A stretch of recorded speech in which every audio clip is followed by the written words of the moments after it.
Welcome to another edition of the Brawny Lad on the Brown Ale. Someone asked me to do a tutorial on the Base Station 2 acid filter, and we're going to do that. But before we do that, let's hear it in the context of a song. I got a couple of simple drum patterns here and a simple sequence going on for a simple cover tune of Higher State of Consciousness.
Well, I guess that's it. I guess that's it.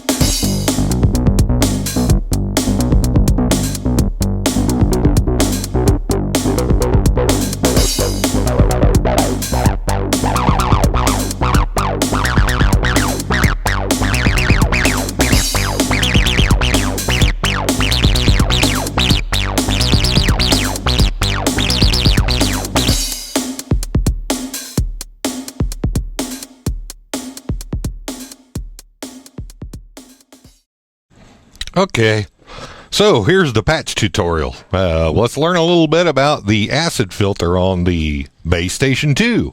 I'm going to call up a initialize empty patch.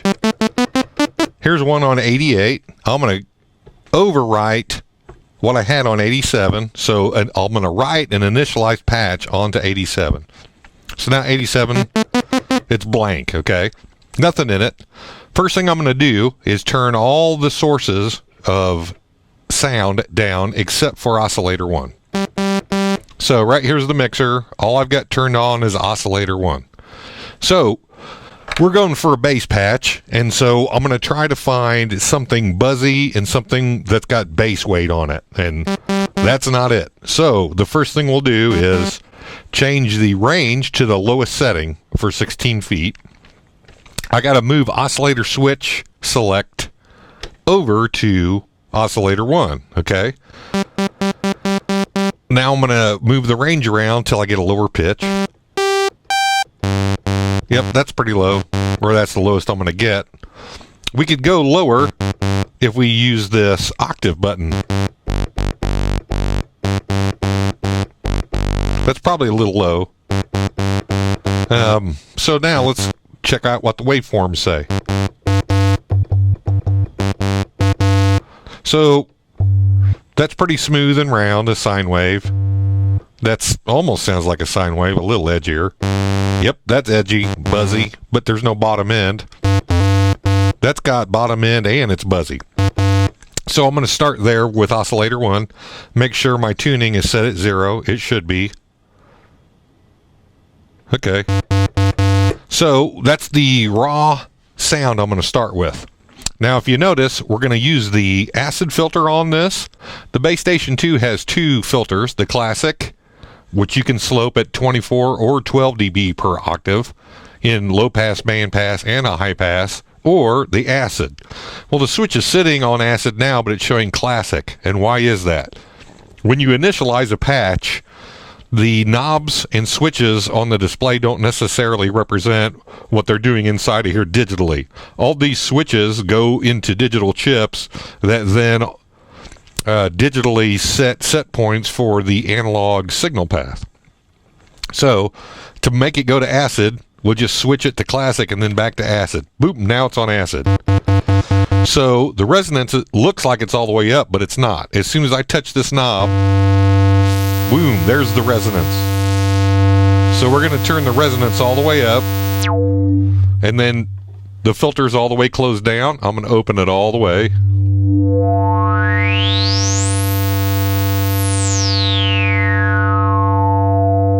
So the very first thing I'm going to do is let's listen to what the synth patch sounds like in the song where it's not super aggressive. Well, let's hear what it sounds like.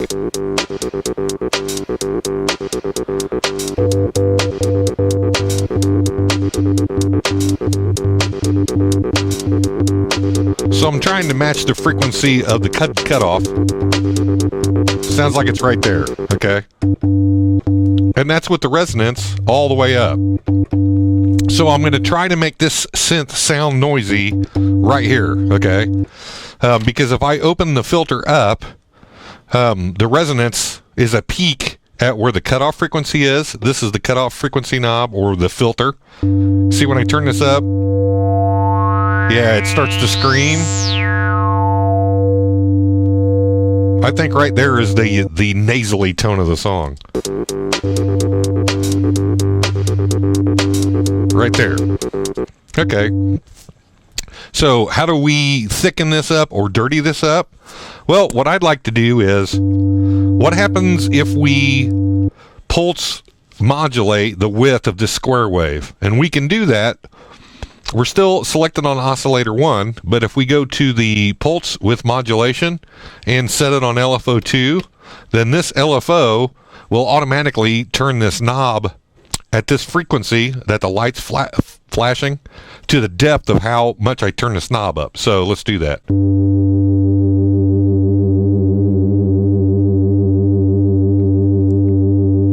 So that's a real basic tone there.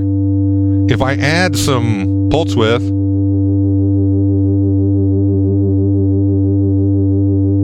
yeah, it's much thicker there, and I'm trying to get it where it sounds thick, but you can't hear the wobble.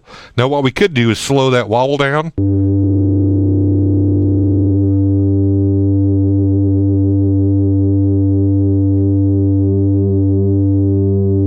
Yeah, that's nice and fat right there. Okay, now I want it to sound gritty, so let's add some distortion. And now watch, as soon as I touch this knob, boom, the distortion jumps in. So let's go to 0 and then start adding it.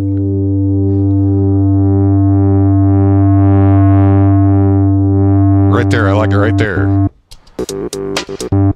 It's still not gritty enough. Can we overdrive it with the pre-filter overdrive? Yeah. That's a little gritty, but it's still not distorted like I like. Well, so how do we get it distorted a little more? I don't know. Let's try adding another oscillator to it. Oscillator. I got to quit stuttering. So we're going to add oscillator 2, and I do this by moving oscillator switch over to 2. I'm going to turn everything down. There's no noise. Now I'm going to turn up oscillator 2. And let's try to find something buzzy.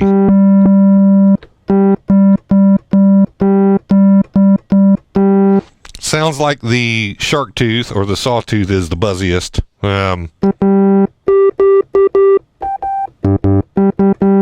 The reason it sounds so smooth is because I've got the frequency turned down. If I open it up, you can hear how buzzy it's going to get. Hear how buzzy that is?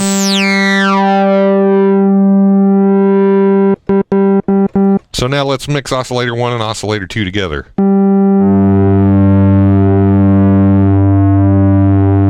Okay. Now I want to thicken it up a little bit. What we can do is fine-tune oscillator 2 just a little bit out and see if it sounds thicker. Yeah.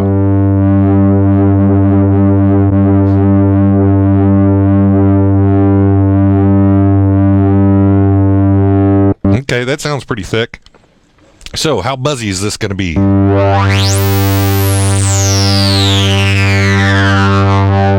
Yep, that's not too bad. So, can we add some even more girth? Yep, there's a sub oscillator here. Let's see if we can add that in. Oh yeah, there we go. There's some growl right there.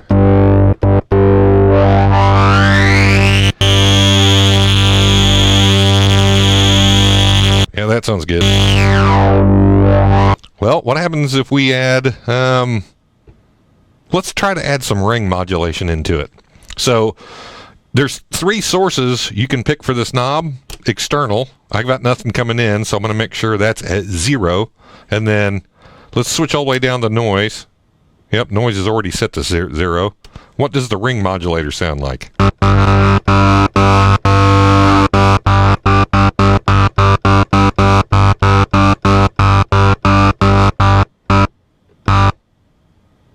To me, right there, it sounds like it's adding some grit.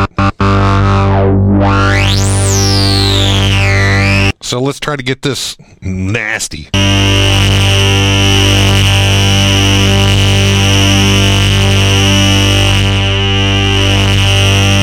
I like it there.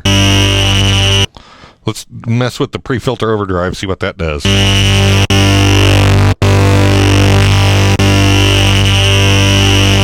I like it in there.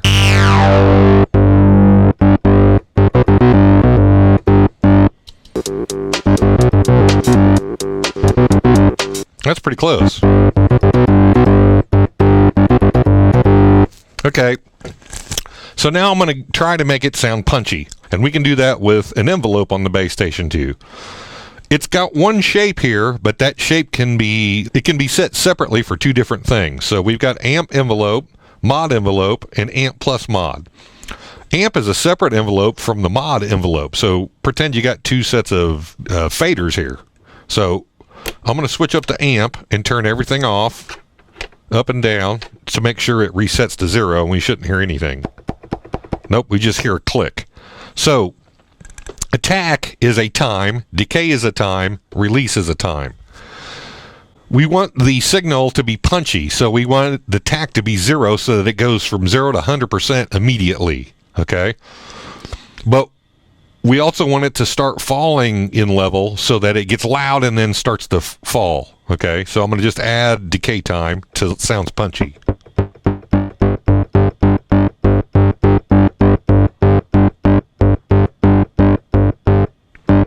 Okay, about 41. See how much, what will sustain do?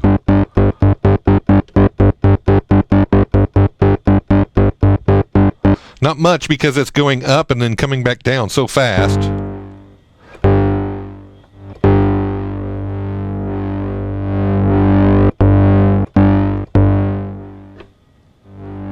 So it's going to sit at the sustain level. I'm going to turn it just enough so that the note doesn't disappear when I hold it down. And I already can tell we're starting. Envelopes are time-based, and so we want to adjust how the synth reacts based on the timing of the song. So let's go ahead and the sequence is pretty simple. Let's program the sequence in first, and then start readjusting the time-based parameters, okay? So the way to record a sequence is you take this knob here, and you turn it to record, and now it's armed to do a sequence. Now, the record is highlighted in white backdrop. White backdrop means sequence. And so I'm going to turn it to sequence 4. Okay. So now we're in sequence 4. We're ready to record. Let's put the notes in. And here's how I do this. You can already see it's sloppy here. But I'll show you what this gibberish means. So let's listen to the song and let's count it while we're listening to it. 1, 2, 3, 4. 1, 2, 3, 4. So I got 2 bars there, 2 identical bars. 1, 2, 3, 4. 1, 2, 3, 4. So I'm counting it pretty slow, but you shouldn't count like that. You should count at the least common denominator. And this one is da da da da da da da da. 1, 2, 3, 4. 1, 2, 3, 4. 1, 2, 3, 4. 1, 2, 3, 4. 1, 2, 3, 1, 2, 3, 4. 1, 2, 3, 4. 1. So there's 4 sets of 4, or 16 notes going on there. Okay. Now, in my brain, this is math. This is timing. I'm going to do this as 4 sets of 4. So 1, 2, 3, 4. 2, 2, 3, 4. 3, 2, 3, 4. 4, 2, 3, 4. And then it repeats all over again. Okay. The synth line is just jumping between G and B, so it's da da da da da da da da da da da. Okay. So it's da da da da da da da da da da da. So obviously I can't go that fast. I'm going to slow this way down. Da da da da da da da da da da da da da da da da da da. Okay, so it's da space da.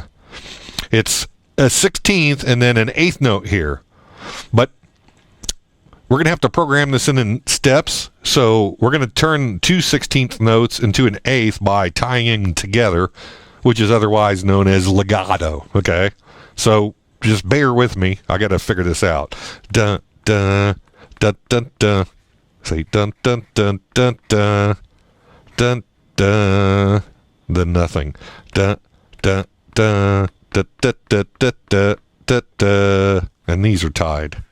So it's G G G B G B G B G, and that's it. So these are called ties, or in other words, legato. So I'm already in record mode. I'm already on sequence 4. Let's see if I can type this in right.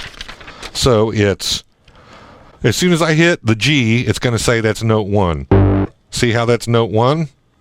Now for note 2, I want to put a rest in. And right here in white background is the rest. So I'm going to put a rest in. It said it put a rest at note 2. So now I'm going to put a G at note 3. But it ties into note 4, and that's called legato on the bass station. So if I hit the legato button here in white backdrop, it's asking me what note do I want to tie to note 3. I'm going to put another G in. And it called that note 4. So 3 is tied to 4. There's nothing on note 5. I'm going to put a rest in 5. And then it's G on 6, B on 7, G on 8, B on 9, G on 10, then a rest on 11, then a B on 12, a G on 13, but then it's tied to 14, and then we've got 2 rests, which should be 15, 16. So that's in. Did I do this right? Now we're going to switch up to play. Uh-oh. Oh, I didn't turn the sequencer on.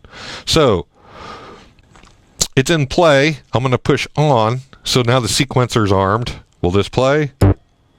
Huh? Oh. So it's going to play as long as I hold the note down. If I hold the note down and then hit latch, it'll hold it indefinitely. So this is a good thing. We can just let it play and play and then start altering our time shapes. But I hear a problem right now. What is that warbling going on?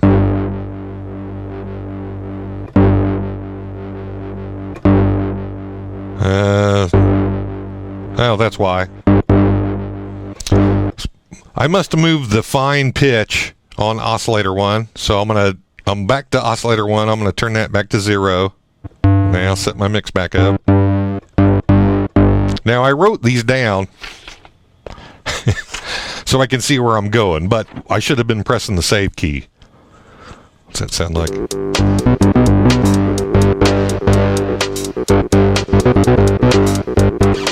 Dummy.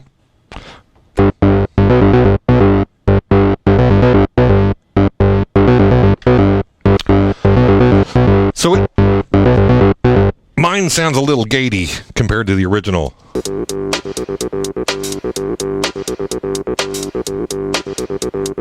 So let's add more amp decay time and see if we can get rid of that.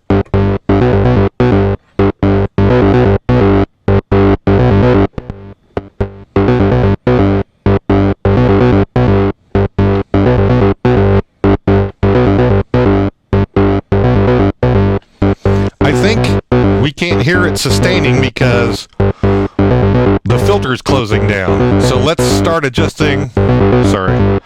Let's adjust the mod envelope here. So I'm going to switch amp envelope down to mod. I'm going to zero all these out.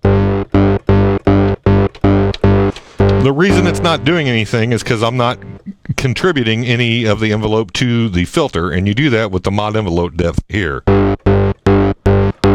Now, hear that? So, I don't want it to open slow. That's a slow open. I want to open it fast and then start closing it.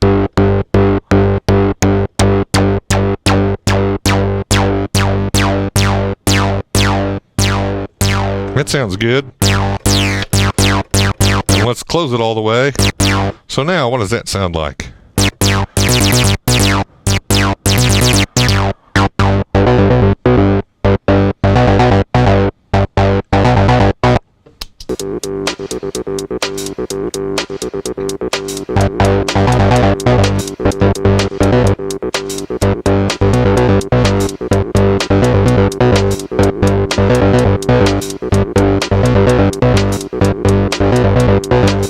Sounds a little bit gatey still.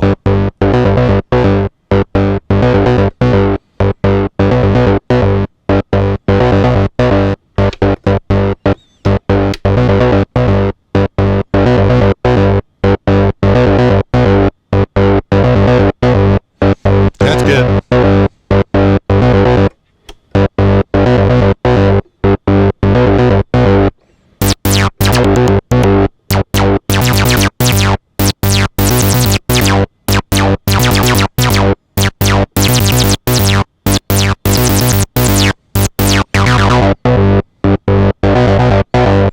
How close is that?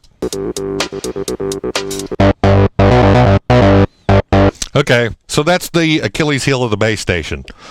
You can't adjust the gate times in the sequencer. It's a fixed gate length, and you're putting up to 32 notes in, and that's it. I only put 16 in, and they all have the same gate length. So I'm trying to fake different gate lengths by using ties and messing around with the envelope to try to get the sound exactly like the song, but it's not. Then again, it's close enough. Huh. I just noticed something. The LFO is following the keys. Hear it, seeing it blinking? So what happens if I open LFO 2 depth to the filter?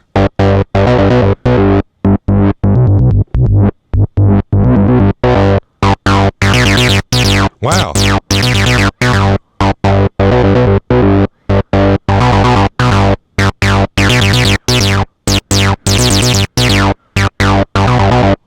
Hey, that's pretty cool.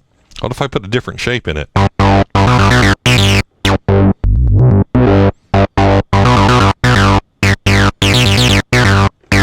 that sound better than this?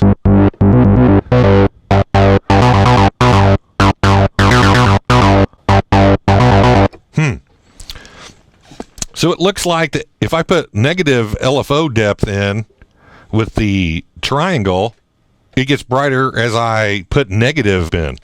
But if I use the shark tooth, it gets brighter if I go positive.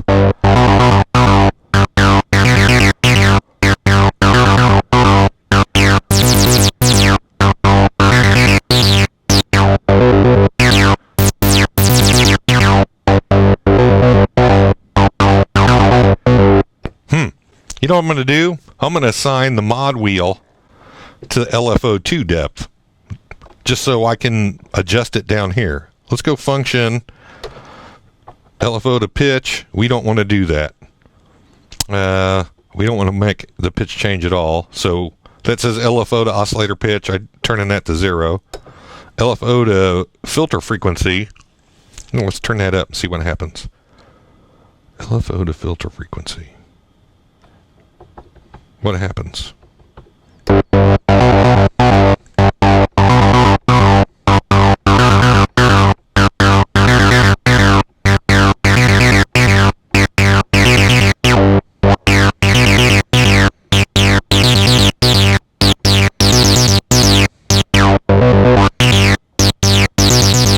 if I change the shape?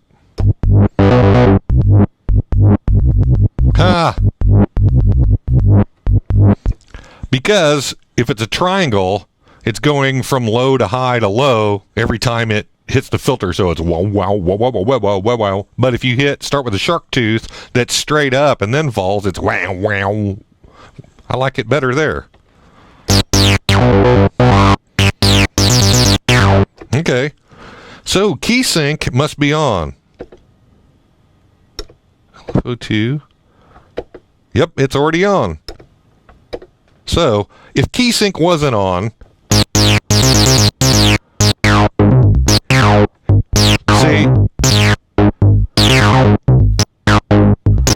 So, key sync means every time I push a key, the LFO is going to restart. So, we're going to turn key sync back on. LFO2, key sync on. I got another idea. There's an LFO2 slew rate. It's set to 0. What happens when we start turning that up?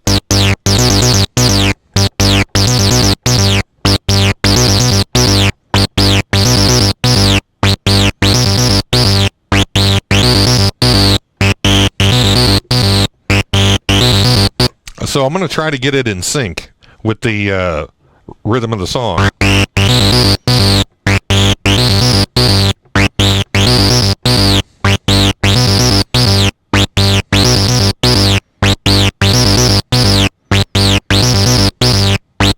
I like that.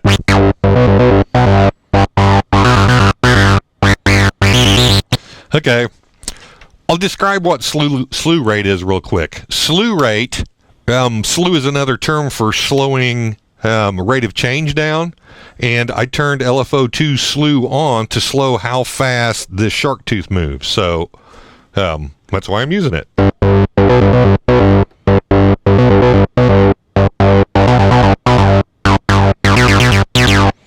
So I'm opening up the mod envelope to the filter, and now I'm going to add the LFO.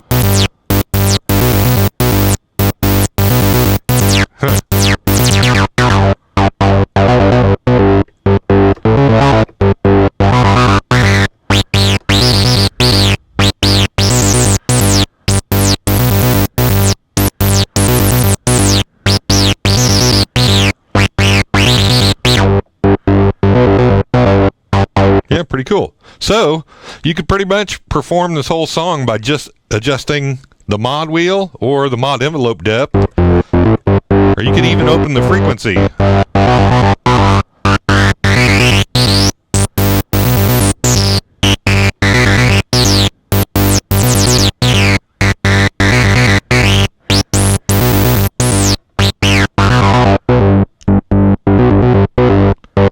Yeah, so I would call that patch done. So what were my final settings? Let's see here. How close was I?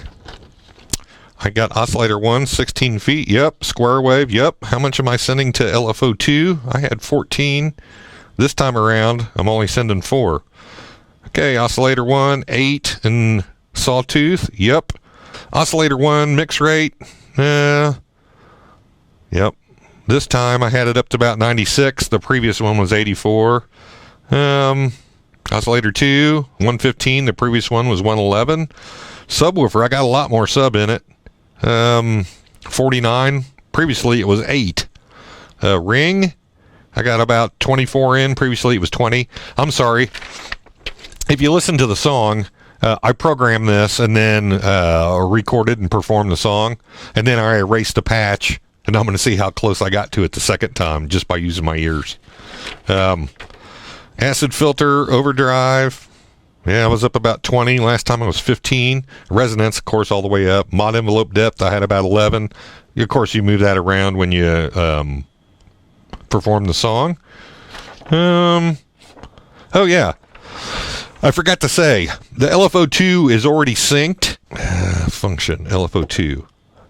Key sync is on, and speed sync. If we turn it to sync, then when I turn the rate up and down here, it'll start giving me divisions of numbers. And so 4N, does that sound good?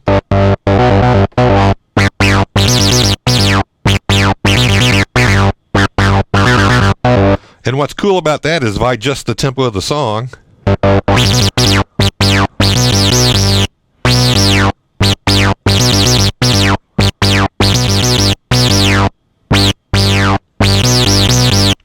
now let's change the slew rate.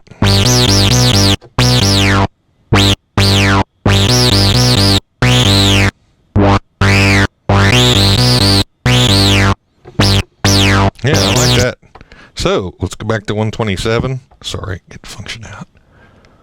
That's the tempo of the song. Okay.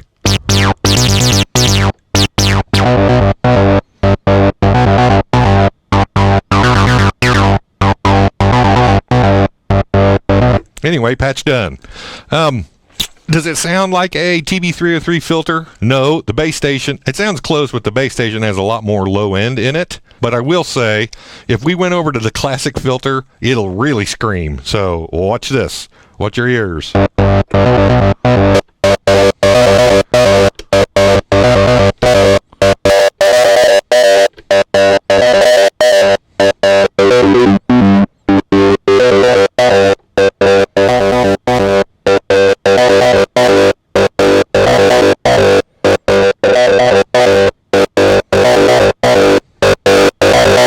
Wow. Sheesh.